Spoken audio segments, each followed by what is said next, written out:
Reka tugusuze kandi twifurize ikaze wowe udahwema gutukurikira umunsi ku munsi, wowe utwereka urukundo ukajya ukurikira amakuru yacu tugenda tukugezaho, turagushimira cyane. Ngira ngo rero nkuko musanzwe mubizi, iyi chaîne mwa muri kumviraho amakuru yitwa Igika TV Rwanda.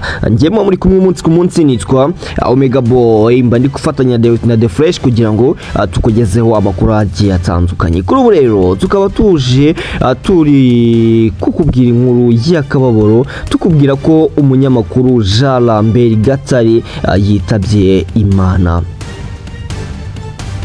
Umunyamakuru Jean Lambert Gatare wakoreraga ibitangazamakuru bitandukanye yitabye Imana mu ijoro rishyira kuri uyu wa gatandatu, aguye mu Buhinde aho yari yaragiye kwivuriza. Urupfu rw'uyu mugabo rwamenyekanye mu rukerera rwo kuri uyu wa gatandatu tariki 22 Werurwe 2025. Amakuru yizewe agera ku kinyamakuru Igihe dukesha iyi nkuru avuga ko yari amaze iminsi yaragiye kwivuriza mu Buhinde. Ku wa gatanu tariki 21 Werurwe nibwo yatangiye kuremba cyane ndetse birangira yitabye Imana. Jean Lambert Gatare ni umwe mu banyamakuru bakunzwe cyane mu Rwanda, by'umwihariko mu bijyanye n'imikino ndetse no kwamamaza.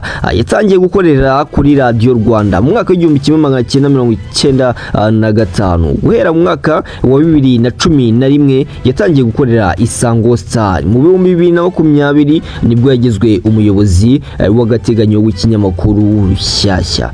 Ngira ngo Jean Lambert Gatare abantu banamumenye cyane ari muri Rayon Sport. Abafana ba Rayon n'ubundi nabo baramuzi ko yari umwe mu bantu bashyigikira ikipe ya Rayon Sport. Nguko rero Jean Lambert Gatare akaba yitabye Imana. Reka tumwifurize iruhuko ridashira kandi dukomeza kubwira n'umuryango we kugira ngo ukomeze ukomere. Inshuti ndetse n'abantu babanye nabo bakomeze bakomere. Abafana ba Rayon bose nabo bakomeze bakomere cyane.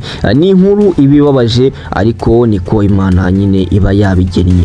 Urumva ko Jean Lambert Gatare yaguye mu Buhinde aho yari yaragiye kwivuriza. Andi makuru turibuze kuza kumenya, turibuze kuza kuyabagezaho. Cyo rero wowe ugomba gusabwa ni ukukora subscribe, ubundi warangiza kugira ngo uze kuza kuyabona mu wa mbere.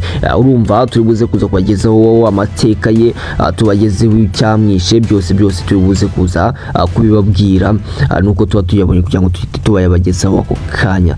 Njyewe rero nitwa Omega Boy, iyi ni Igika TV Rwanda. Reka nkushimire rero, ubundi tubonane mu kanya. Hasta la vista.